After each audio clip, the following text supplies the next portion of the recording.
ഇപ്പോൾ സ്ഥിരപ്പെടുത്തി അനുഗ്രഹിക്കണമേ. ഇന്ന് ആരംഭിച്ചിട്ടുള്ള പണി നാൾ അഭിവൃദ്ധിപ്പെടുമാറാകണമേ. ഇവിടെ പണി ചെയ്യുന്നവരെ എല്ലാ അപകടങ്ങളിൽ നിന്നും കാത്തുകൊള്ളണമേ.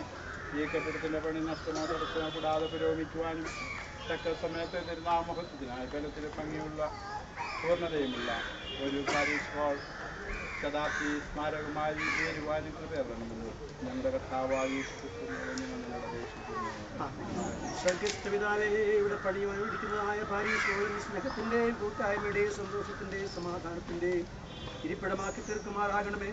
അതിൽ പ്രവേശിക്കുന്നവരെല്ലാവരും യേശുക്രിസ്തു തന്നെ അതിന്റെ അടിസ്ഥാനവും നായകനുമാണെന്ന് അംഗീകരിക്കുവാൻ ഇടയാക്കണമേ എന്ന് ഞങ്ങൾ അപേക്ഷിക്കുമ്പോൾ ഞങ്ങളുടെ പ്രാർത്ഥന കൃപയോടുകൂടെ കേൾക്കണമേ. ദൈവമേ, ഏതെങ്കിലും ഒരു പ്രവൃത്തി ഏറ്റെടുക്കുന്നതിനാൽ നിങ്ങളെ വിളിക്കുമ്പോൾ ഊർജ്ജത്തോടെ ആരംഭിക്കുന്നതല്ല, ഭംഗിയായി പൂർത്തിയാക്കുന്നവരെ സ്ഥിരോത്സാഹത്തോടെ പ്രവർത്തിക്കുന്നതിലാണ് യഥാർത്ഥ സന്തോഷവും മഹത്വസ്ഥിതിയെ നിർവഹിപ്പാൻ സഹായിക്കണമേ. നിന്റെ ദിവ്യ ഉദ്ദേശത്തെ പൂർണ്ണമായി നിവർത്തിക്കുന്നതിന് വേണ്ടി ജീവനെ വെച്ചുകൊടുത്ത ഞങ്ങളുടെ വീണ്ടെടുക്കാനായ യേശുക്രിസ്തു മൂലം ഞങ്ങൾ അപേക്ഷിക്കുന്നു.